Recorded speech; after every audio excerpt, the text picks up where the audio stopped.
मनीष, ये तस्वीरें आप दिखाते रहिएगा और जरा ये भी बताइए, मेरी आवाज आप तक पहुंच रही है? जी जी बिल्कुल, हम आपको सुन पा रहे हैं। समरवता से जहां से पकड़ा गया, नरेश मीणा को गिरफ्तार किया गया, वहां से कितनी दूरी पर यह जगह है जहां पर यह सब कुछ सामने आया, ये घटना सामने आई है? अगर हम एक मिनट अखिलेश में रोकना चाहूंगा, इस बीच कुछ लोगों को यहाँ से खदेड़ने का काम किया है पुलिस और एसटीएफ ने, जो दूसरी तरफ इकट्ठा होना चाहते थे उनको यहाँ से खदेड़ा गया है और यहाँ पर तमाम पुलिस के अधिकारी चौकस हैं ताकि दूसरी जगह पर कोई रास्ता नहीं रोका जाए। लेकिन एक बार कुछ शोरगुल की स्थिति बनी थी उन लोगों को खदेड़ने के लिए। ये जी अखिलेश, आपने पूछा था दूरी कितनी है, तो लगभग 1 किलोमीटर वो दूरी है यहाँ से। उसके बाद तकरीबन 1 किलोमीटर की दूरी गांव के भीतर, यानी 2 किलोमीटर की दूरी पर इस स्टेट हाईवे को रोका गया था, यहाँ पर टायर जलाया गया था। और इस बीच यहाँ पर जैसे ही कुछ युवा पहुँचते हैं तो पुलिस उनको यहाँ से खदेड़ती है ताकि वो भीड़ इकट्ठी ना होने पाए, और उसी की वजह से इनको यहाँ से हटाया जा रहा है। देख सकते हैं आप अखिलेश, पुलिस अधिकारी यहाँ पर लोगों को समझा बुझाकर हटा रहे हैं। ये कुछ युवा यहाँ पहुँचे हैं, इनको भी यहाँ से कहा जा रहा है कि चले जाएं।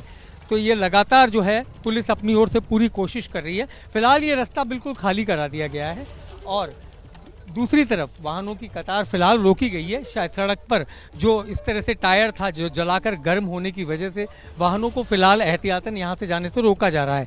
मतलब आप ये कह रहे हैं मनीष कि जो लोग वहां पर मौजूद थे, उपद्रव कर रहे थे, हंगामा कर रहे थे, आगजनी कर रहे थे, उन सभी लोगों को वहां से हटा लिया गया है, भगा दिया गया है? जी बिल्कुल अखिलेश, यहाँ पर अब किसी भी प्रकार का अवरोध इस सड़क पर नज़र नहीं आ रहा है। अगर यहाँ पर वो होते तो काफ़ी दूर जाकर हो सकता है खड़े हो गए हों और दूसरी कोशिश करें किसी दूसरी जगह पर रास्ता रोकने की। लेकिन फिलहाल देख सकते हैं हम, ये वज्र वाहन भी जो दंगा नियंत्रण वाहन है इसको यहाँ से आगे बढ़ाया जा रहा है ताकि आगे कहीं इस प्रकार की दिक्कत हो तो उसको भी खाली किया जा सके। इसके अलावा पुलिस के अधिकारियों की गाड़ियों को भी आगे बढ़ाया जा रहा है ताकि रास्ता रोककर लोगों के लिए परेशानी न हो। अब वज्र वाहन को आगे लाया गया है ताकि इसकी कहीं और ज़रूरत पड़े तो उसको इस्तेमाल किया जा सके।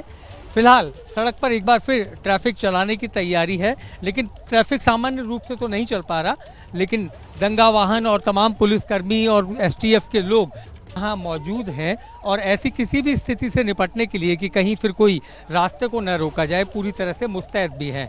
जी अखिलेश, तस्वीरें आप मनीष वहां से दिखाते रहिए। दर्शकों को हम बता दें, राजस्थान के टोंक से ये सीधी तस्वीरें आप देख रहे हैं। मनीष वहां पर मौजूद हैं ग्राउंड जीरो पर, पल पल का हाल आप तक पहुंचा रहे हैं। एक बार फिर से दरअसल वहां पर आगजनी की घटना सामने आई। बड़ी संख्या में नरेश मीणा के समर्थक वहां पर पहुंच गए थे, हंगामा कर रहे थे और सड़क को रोकने का प्रयास किया गया था। लेकिन अब फिलहाल वहां पर आप देख रहे हैं जो टायर जिनमें आग लगाई गई थी उसे सड़क से हटा दिया गया है, यानी कि स्थिति अब बिल्कुल सामान्य फिलहाल वहां पर है। जो लोग वहां पर जमा थे, जो मौजूद थे, उन्हें भी तितर बितर कर दिया गया है। पुलिस ने आंसू गैस के गोले भी दागे हैं। तो कुल मिलाकर स्थिति अब ये नजर आ रही है। मनीष, क्या ये कहा जा सकता है कि अब गाड़ियों का परिचालन एक बार फिर से यहां शुरू हो जाएगा? जी अखिलेश, मुझे लगता है सिर्फ सड़क को ठंडी होने का इंतजार किया जा रहा है। आप देख सकते हैं कि यहाँ धुआं लगातार निकल रहा है, ऐसे में किसी वाहन को सतर्कता के लिहाज से इस वक्त गुजरने नहीं दिया जा रहा। लेकिन पुलिस कर्मियों ने यहाँ से वापस जाना शुरू किया है, तो इस बात का प्रतीक है कि फिलहाल आगे का रास्ता बिल्कुल साफ है। हालांकि दूर हम कुछ लोगों को वहाँ खड़ा देख सकते हैं हाईवे पर, लेकिन क्या ये उपद्रवी है या रास्ता रोकना चाहते हैं ये कहना बड़ा मुश्किल होगा। लेकिन अब आप जैसे सकते हैं कि स्कूल की बस इस वक्त यहाँ से निकाली गई है इसी रास्ते से। इसके अलावा पुलिस अधिकारियों के जितने वाहन हैं वो भी इस लाइन के पीछे खड़े हैं और यहाँ से पलटकर उन्हें पीछे की तरफ लाया जा रहा है। तो कुल मिलाकर के स्थिति को नियंत्रित करने के प्रयास चल रहे हैं ताकि आवागमन सुचारू रूप से चालू हो पाए। और एक बार फिर जो एक प्रयास किया गया था रास्ते को रोककर बाधा पहुंचाने का, उसको फिलहाल दूर कर लिया गया है। एसटीएफ के जवान भी दूसरी तरफ लौटते नजर आ रहे हैं। तो ऐसा लगता है कि फिलहाल एक ही जगह थी जहां पर रास्ता रोकने की कोशिश हुई थी और फिलहाल उस रास्ते को खाली करा लिया गया है। आवागमन जो है सुचारू करवा दिया गया है। गाड़ियों का, दोपहिया वाहनों का चलने का सिलसिला भी लगातार शुरू हो गया है। तो इस लिहाज से केवल एक ही पॉइंट था जहां पर रास्ता रोका गया था और फिलहाल पुलिस और एसटीएफ के जवानों ने इस जगह को खाली करा लिया है। अब ये देखना होगा कि कहीं और इस तरीके की वारदात नहीं हो, क्योंकि नरेश मीणा की गिरफ्तारी के बाद इस प्रकार की प्रतिक्रिया आना स्वाभाविक था, क्योंकि इस समाज के यहाँ बहुत सारे लोग रहते हैं। टोंक, सवाई माधोपुर और ये जो इलाका है हाड़ौती से लगता हुआ, वहाँ पर बाहुल्य है मीणा समाज का। और ऐसे में अगर नरेश मीणा को गिरफ्तार किया जाता है तो समाज की एक स्वाभाविक प्रतिक्रिया, इसको हम कह सकते हैं कि ये सामने आई है। लेकिन अब ये देखना होगा कि प्रशासन और पुलिस किस प्रकार की सख्ती से ऐसे उपद्रवियों से निपटती है, क्योंकि ये एक बहुत आसान होता है सड़क को रोक देना, लेकिन उसकी वजह से लोगों को कितनी परेशानी होती है इसका अंदाज़ा शायद उपद्रवी कभी भी नहीं लगा पाते।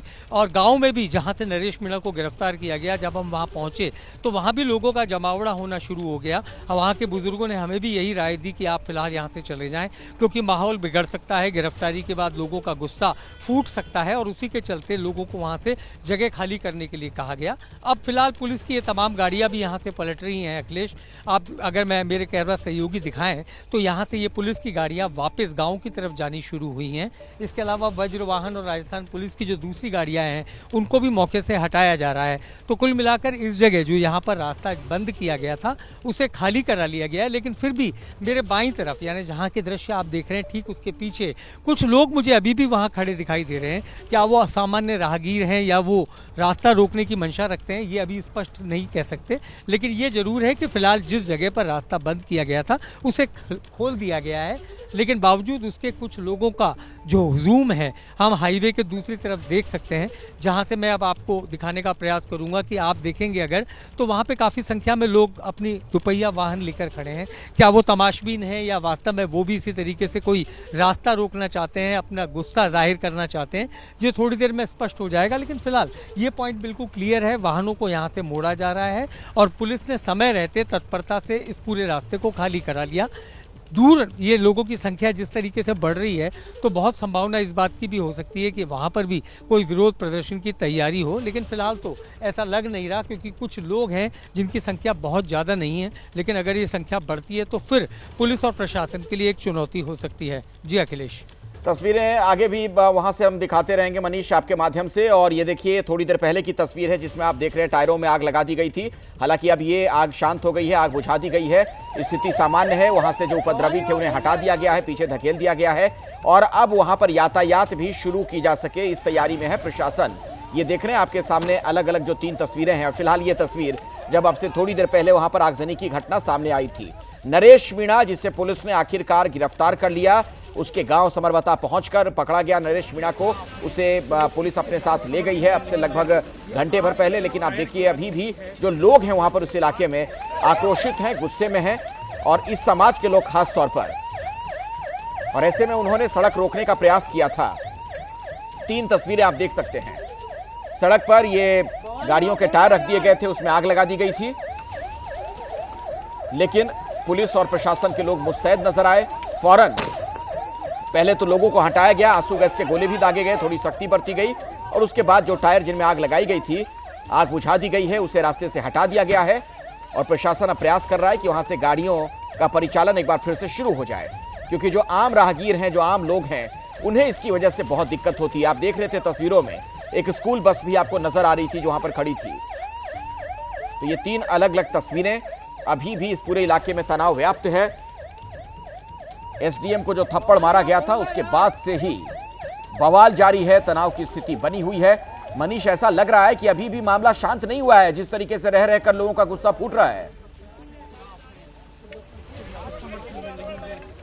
जी बिल्कुल अखिलेश, ये एक स्वाभाविक प्रतिक्रिया है, क्योंकि नरेश मीणा समाज से ताल्लुक़ रखते हैं। जिस जगह से उनकी गिरफ्तारी हुई वो मीणा बाहुल्य इलाका है, उसके अलावा आसपास का जो इलाका है वहाँ भी मीणा बाहुल्य है, यानी कि बहुत ज़्यादा आबादी है मीणा समाज से ताल्लुक़ रखने वाले लोगों की। और ऐसे में छिटपुट घटनाएं इस प्रकार की सामने आना स्वाभाविक भी है, जैसे सड़क रोकना या कुछ इस प्रकार का विरोध प्रदर्शन करना नरेश मीणा की गिरफ्तारी को लेकर के। लेकिन कोई बहुत बड़ा हंगामा या बहुत बड़ा विरोध प्रदर्शन हो रहा हो, ऐसी सूचना फिलहाल किसी भी इलाके से नहीं आई है।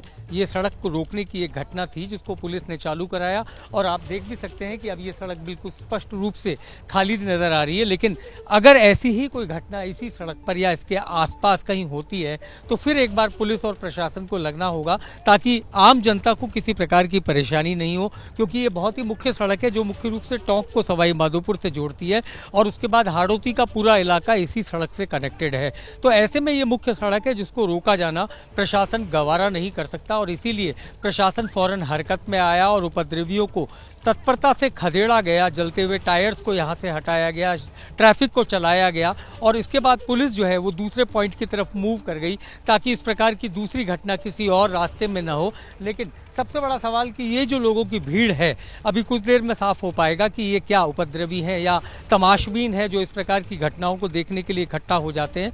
लेकिन नरेश मीणा की गिरफ्तारी को लेकर के इस प्रकार की प्रतिक्रिया स्वाभाविक है अखिलेश।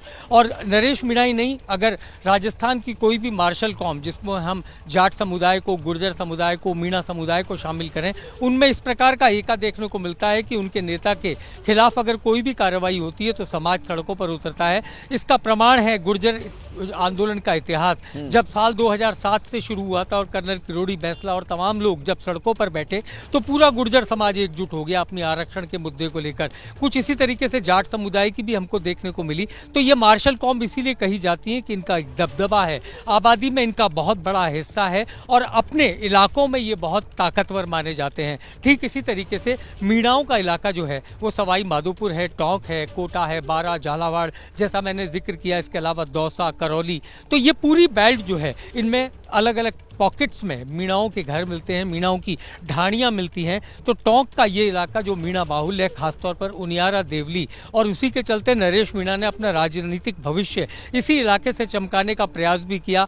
वैसे नरेश मीणा का इस इलाके से कोई सरोकार नहीं है, न तो वो रहने वाले हैं, न उनकी यहाँ परवरिश हुई। वो मूल रूप से राजस्थान के बारा के रहने वाले हैं और पहला चुनाव भी उन्होंने वहीं से कोशिश की थी कि चुनाव लड़ पाएँ। लेकिन उसके बाद उन्होंने मीणा आबादी का बाहुल्य देखकर इस सीट को चुना और बतौर निर्दलीय प्रत्याशी वो चुनाव मैदान में उतरे। यानी कि समाज का एका और समाज की जो आबादी में एक बहुत बड़ी हिस्सेदारी जो होती है, उसी का फायदा लेने की कोशिश की जाती है और तमाम राजनेता ये सब करते रहते हैं। हम डॉक्टर किरोड़ी लाल मीणा की भी बात करें तो वो भी सवाई माधोपुर से आते हैं और एक बहुत बड़ा आबादी का हिस्सा मीणा समाज से ताल्लुक़ रखता है। तो ये एक जातिवाद की जो राजनीति है राजस्थान में अखिलेश, उससे हम कतई इनकार नहीं कर सकते, क्योंकि राजनेता भी उन्हीं हिस्सों में जाना चाहते हैं जहां उनके समाज से जुड़े हुए लोगों का बाहुल्य हो, उनकी जीत आसान हो पाए, संघर्ष कम करना पड़े और जाति की नाव पर सवार होकर वो संसद या विधानसभा तक पहुंच पाए। तो ये राजस्थानी विश्लेषण मनीष आपने किया है। मार्शल कौम जो शब्द आपने इस्तेमाल किया बिल्कुल सही शब्द है, क्योंकि ये ऐसा देखा जाता है कि खासतौर पर ये जिन समुदायों का आप जिक्र कर रहे थे, इसके जो लोग होते हैं अपने नेताओं को लेकर बहुत ज्यादा दीवानगी रखते हैं। मतलब उनके कहने पर कुछ भी करने को तैयार हो जाते हैं और उसी की परिणति हम देख रहे हैं जो इस तरह की घटनाएं देखने को मिल रही हैं।